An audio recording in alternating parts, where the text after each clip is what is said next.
Hey everyone, and welcome to Prune Belly Insiders. This week I have an amazing guest with me. Everyone, please welcome Dawna Granfield. Hi. Hey, so why don't you tell us a little bit about your story? Well, when I was born, my mother had no clue when she, like all through her pregnancy or anything, because that was in 1982. And um, when as she was in labor with me, the doctor thought her water already broke, but come to find out she was in the middle of having a dry birth. And as soon as I was born, the doctor thought, okay, there's something going on with her stomach. So I was born in Lowell, and they immediately rushed me to Boston Children's. And my father had to meet me there. So they, um, you know, sent me by ambulance straight there, and they gave my dad he said, we don't think she'll last the night. And that was when I was diagnosed. And they had never seen a female, and the doctor said that he only seen one case, which was actually I met. His name's Kurt Walker. He lived in. He was also diagnosed by the same doctor. We were the only two people from Prune Belly that had Prune Belly. So when and he, meanwhile, my mom was having complications because of the delivery and everything. My dad had to leave her, and he was like, "Oh, no," like he thought he might lose his wife, he might lose his daughter. I'm the youngest of three. I have two older brothers, and he thought, his only daughter was going to not even make the day. And then they gave me 6 months, then a year, and now I'm 41. Wow, that's amazing. Yeah. So, um, but growing up, I knew something was different, but I wasn't quite sure because my oldest brother was in and out of the hospital a lot. Also, he has a shunt. Well, he passed away in 2020, but he was born with hydrocephalus, and he ended up having to get a shunt at 6 months old. And so between him and I, we were in the hospital all the time together. We thought it was normal. And then when I was 12, um, my that's when I actually found out that what actually was going on. I knew something was up with my stomach, but I wasn't quite sure what. And then that's when I found out when I was 12.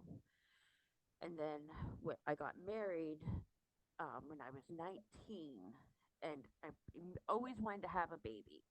And so my doctor said, if you can find, um, somebody that's had a baby, and then, I'll give you the go ahead. And my mom went online, and that's when she found the network. And it was started like about 18 months before that.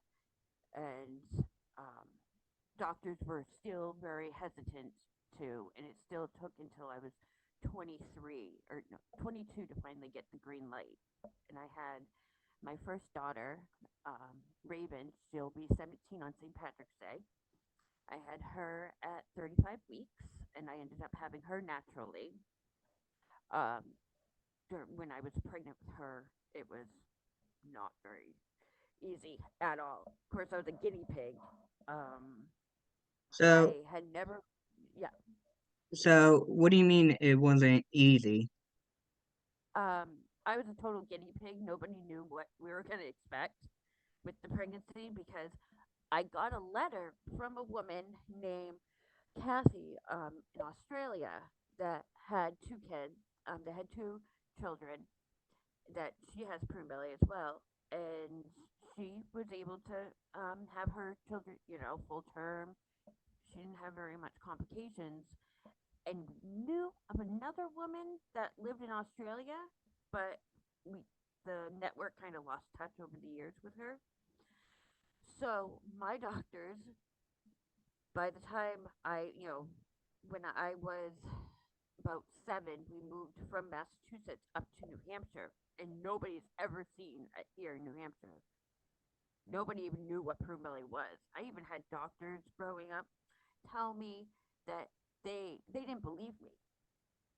They actually said, "What doctor would ever try to tell a child that they had no stomach muscles?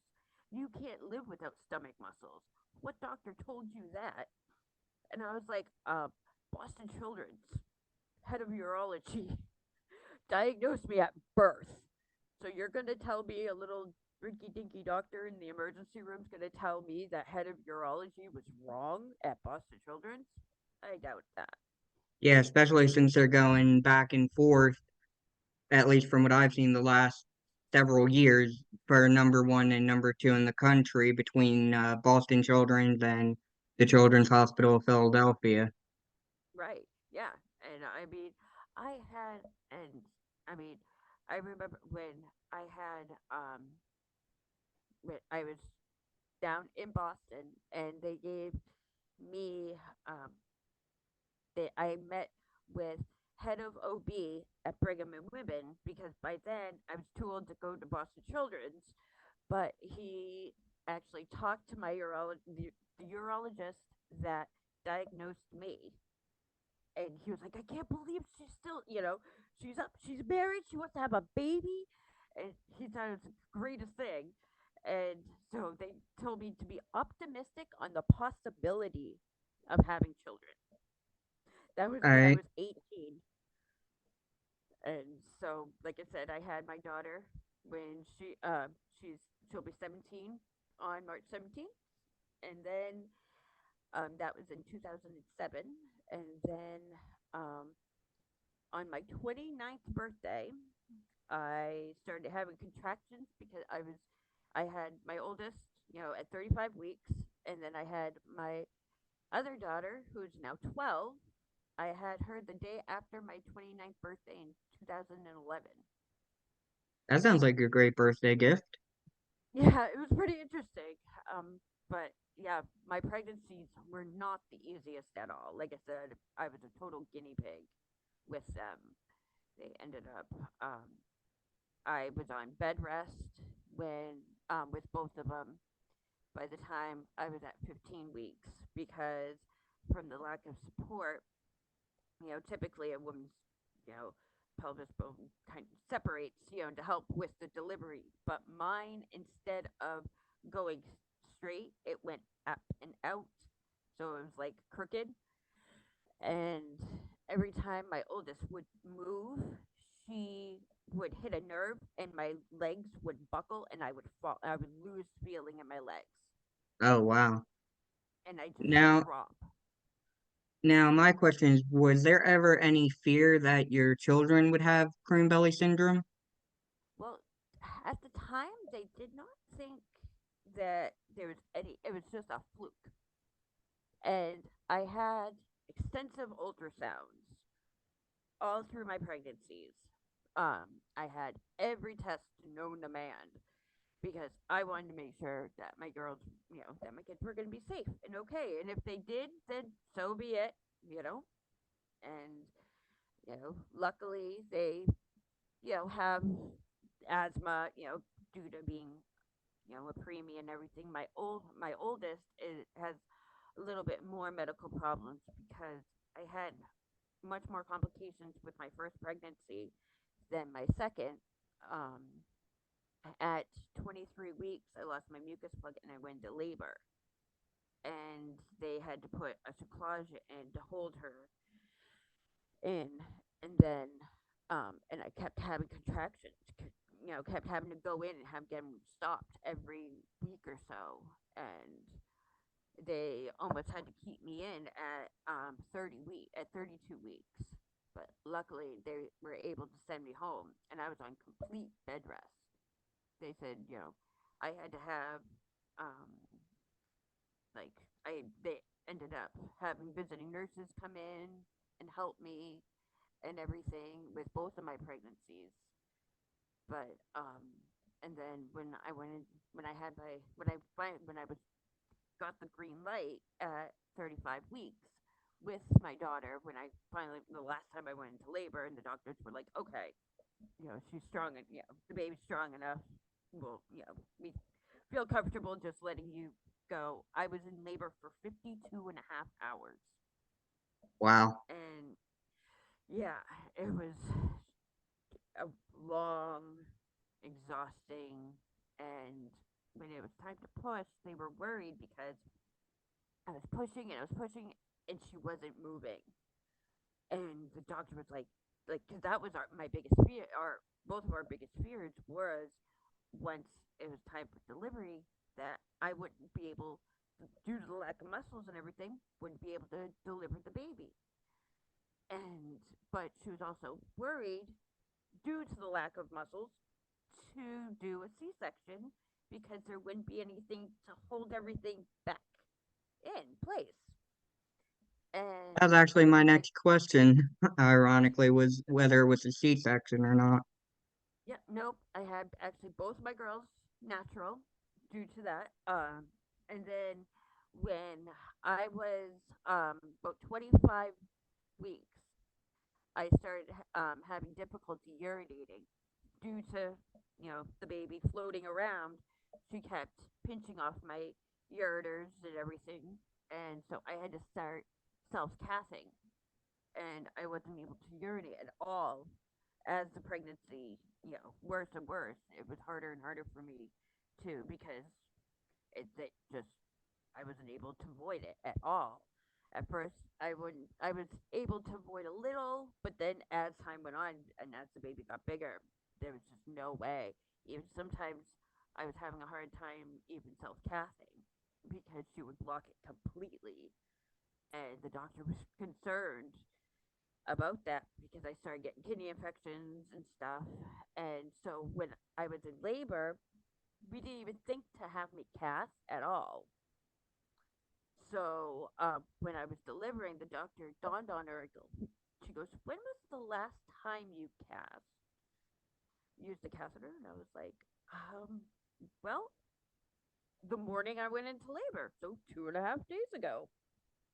And so she emptied my bladder, and I ended up having just over 1,500 cc's in, of urine.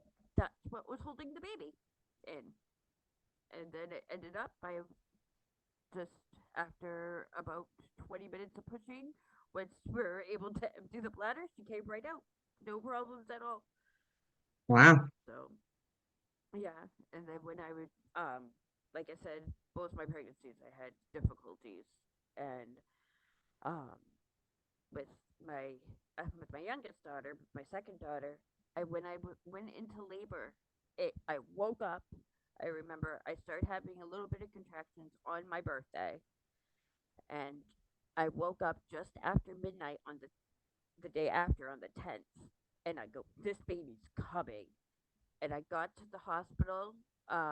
We lived about a half hour away. I got to the hospital, and the whole ride there, I was telling my husband, "You need to hurry.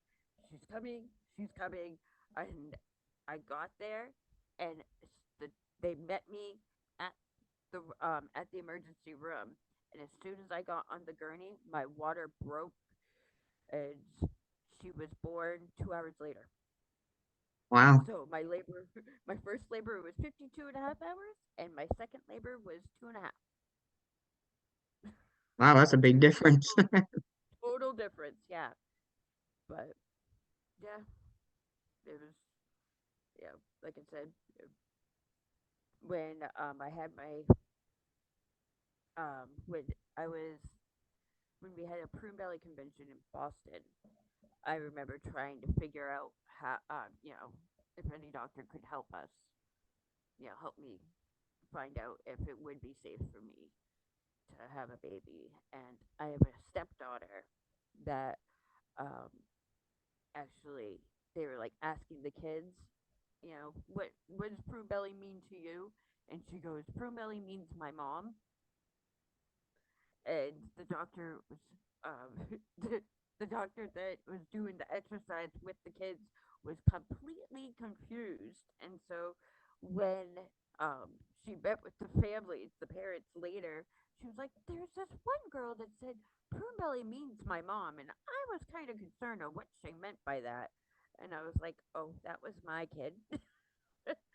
And so that's when she put two and two together. But and then when that was when they had the Boston one, when we had the Philadelphia Prune Belly Convention, I ended up having my oldest daughter with me, and that's when I met Faith for the first time. And Huh. um, yeah, that was the first time, and it was really great when I because she got to meet my daughters and everything. Yeah, it was awesome. And her and Adriana, um, they got really close for a while. My daughter, my stepdaughter, and her.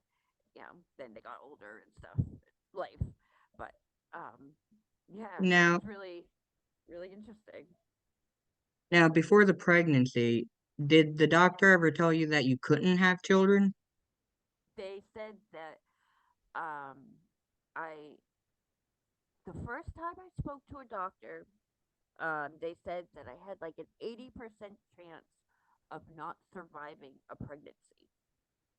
Well, Yeah, and that they advised against it because they're like, we don't know if you're going to be able to handle, you know, due to the lack of support, what that would happen. We don't know if the baby could survive at all. And yeah, they were pretty much told me like, don't even try, don't even bother.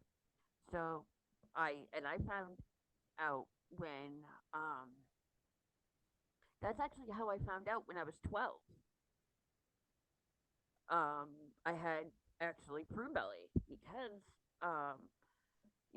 I went for my first thing after after having going through puberty and everything, and they for some reason started discussing um, me ever having kids because my mama always was curious um, if I would even have be able to have kids, and I guess that hmm. came up, and that I was like, why wouldn't I be able to have a kid? And that's how I found out. So are you saying you So didn't know you had green belly before 12 years old? no, I knew something was wrong, but my mom never told me and never really came up. And like I said, I knew something was like going on with my stomach, but yeah, I had no clue because, like I said, being in New Hampshire, they I just knew I had to be at the doctor's a lot. I knew I was sick a lot, and Yeah, I thought it was normal because my oldest brother, he was in the hospital because of his hydrocephalus a lot, and we just thought it was normal. Being at the hospital is just a normal thing. You know, we I had yeah, no clue. I knew something was, I was just sick, and they would tell me, "Oh, it's a kidney infection. Oh, you have pneumonia. Oh, you have, and yeah, but they wouldn't explain why I had it, and I knew something was going on with my stomach, because I would get sick. And the sides of my stomach would pop out, and I would show the kids at school, look, my stomach looks like an egg, and because I have my rectus abdominis, but I'm missing my obliques. And so growing up, it was an oval shape. And, because only, not having my obliques, only the sides came out. And I could push it out and it would look like an egg. And the kids thought it was so cool. And I also, when I was 12, I was diagnosed with lordosis because I was a dancer what and is my that? back lordosis, it's when you have the curve on your lower back Okay. instead of like kyphosis when it curves forward, or scoliosis when it gets like that S shape in your spine. And it was because my lower back was so strong because I was like I said, I loved being in dance, and so all it was compensating not having stomach muscles with my back. Yeah. And they're like, you can't do, you're not supposed to be doing sit ups. I wasn't supposed to, do all these things. And they were like, just, the doctors were telling me, oh, you shouldn't be doing dance anymore. And I was so upset. And I continued until I started having problems with my joints. And I guess that's common with Prune belly. You get lax joints. And I started dislocating a lot. Oh, wow. And I ended up having to get surgery on both my knees, and I ended up having to stop dancing because of that. And so, yeah, I remember when I was 4, I ended up getting on. I My mom had to put me on bed rest because I was walking funny, and um, that was the first thing that started coming with the lax joint syndrome. And Wow. my hip was, it, they call it twanging. The ligament twangs over the joint, and the joint slips. And now it's gotten so bad that I can just do it by like just random whenever I want. All right. So, So, how many surgeries would you say you've had? oh my, I in the 20s maybe kind of lost count. So, other than the joints, what were some of those surgeries and what were they for? A lot of them were my stomach. Um, when I was 15, I was diagnosed with a low lining liver. So, because due to the lack of support and how heavy the liver is, it slid down, and I started getting severe stomach pains from that. And they ended up having to take my gallbladder out. And they took my, um, I ended up having to get my appendix taken out. Um, I also would get like these polyps, and I would start getting really bad stomach pains from those, So, and so they would have to go in and drain them like every 6 months. wow. And So, yeah, why did you have to get your gallbladder taken out? because it's connected to my because your gallbladder is connected to your liver, and what it does is it helps pump the bile out. You don't Mm. need it, but it does serve a purpose. And so because it was stretched so much, it started like the nerves and everything were dying. And so every time it would try to pump bile, it would start spasming, and it was causing severe stomach pains, to the point that I was afraid to eat anything. Um, the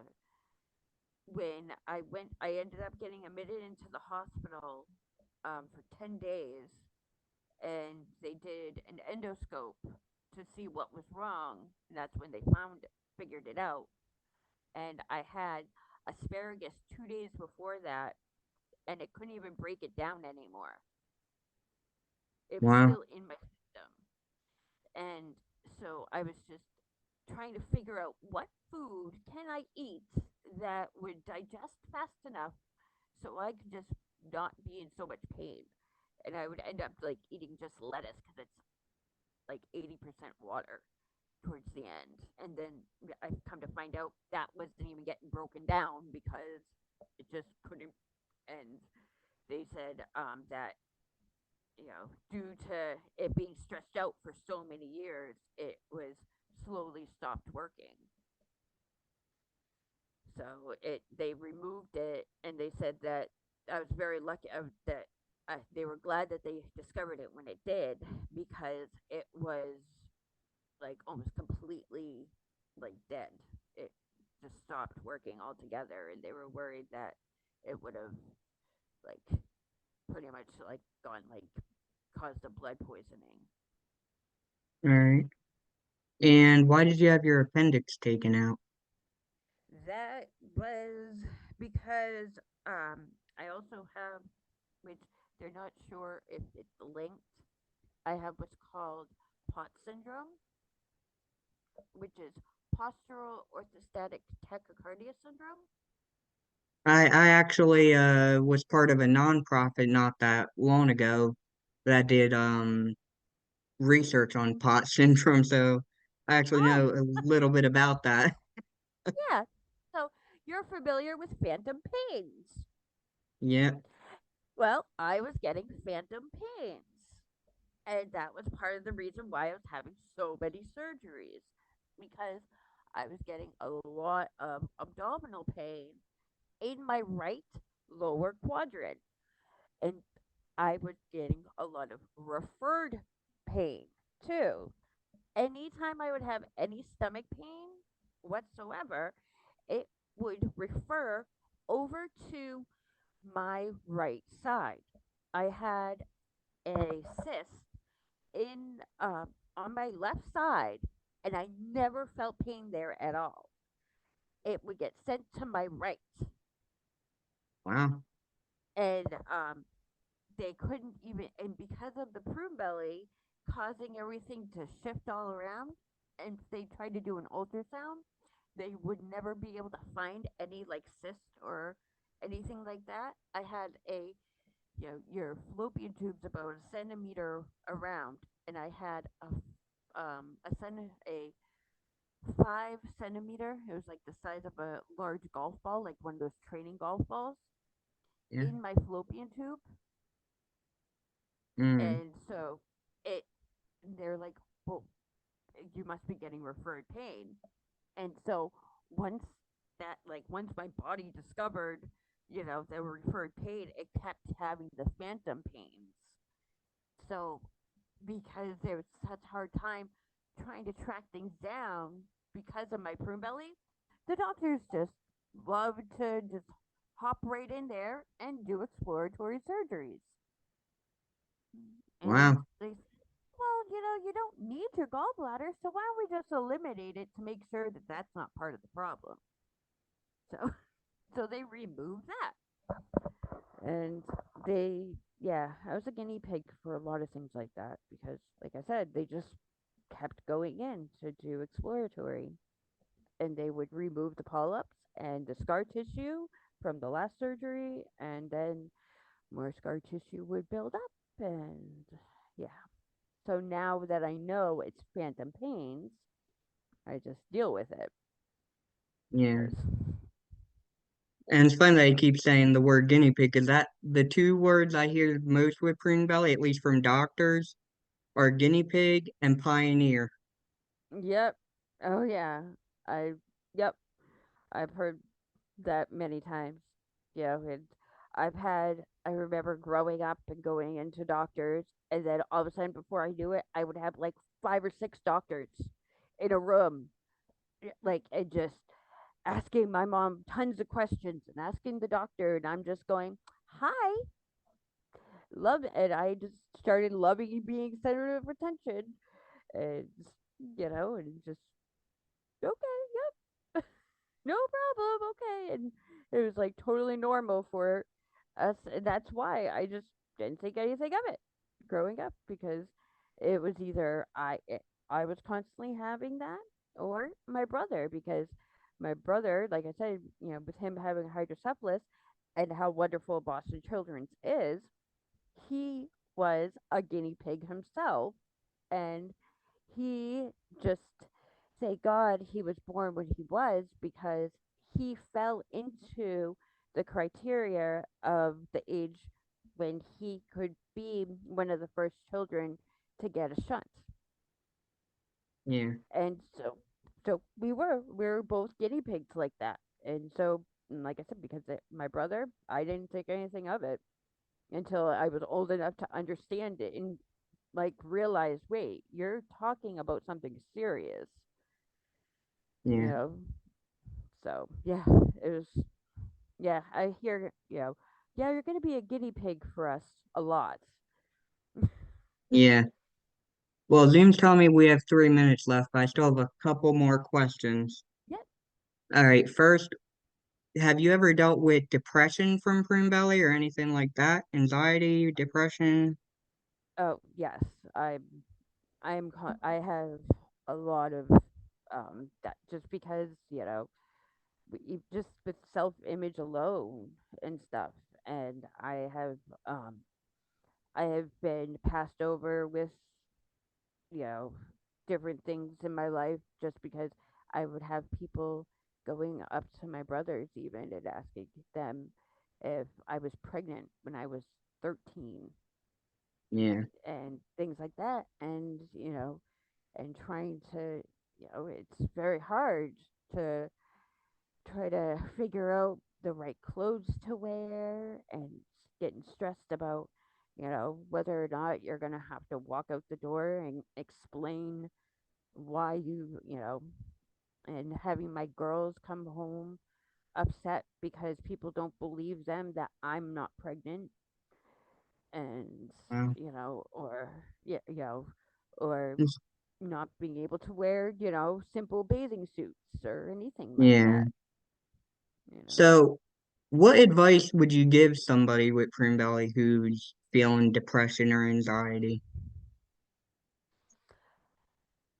The best thing that I could ever tell anybody, just what I tell her, or anybody with Pro Belly, is just remember that you know there's always somebody out there. I know you'll have like bad good days, bad days, but there's always somebody out there that you you know that you're not alone, Yeah, that somebody out there always may have it a little bit worse than you, and that you are you because you're unique, you're different, and that's why the prune belly is part of you. You aren't part of the prune belly, and try to embrace it, try to figure it out. You know, what I love to do is mess with some people sometimes. If I know I never am going to meet them again, and they go, "Oh my goodness, how far along are you?" Sometimes I'm pregnant with a baby, sometimes I'm not. Sometimes I love getting people going, "Oh, I'm so sorry." And I think it's hilarious because they feel mortified. And they just want to run. And I take the opportunity to educate them on it, yeah, but sometimes if I'm just not in the mood to educate, I'll be pregnant with twins. I'll have a dog. I'll be pregnant with a baby, a girl or a boy, and I will know I'll just never see them again.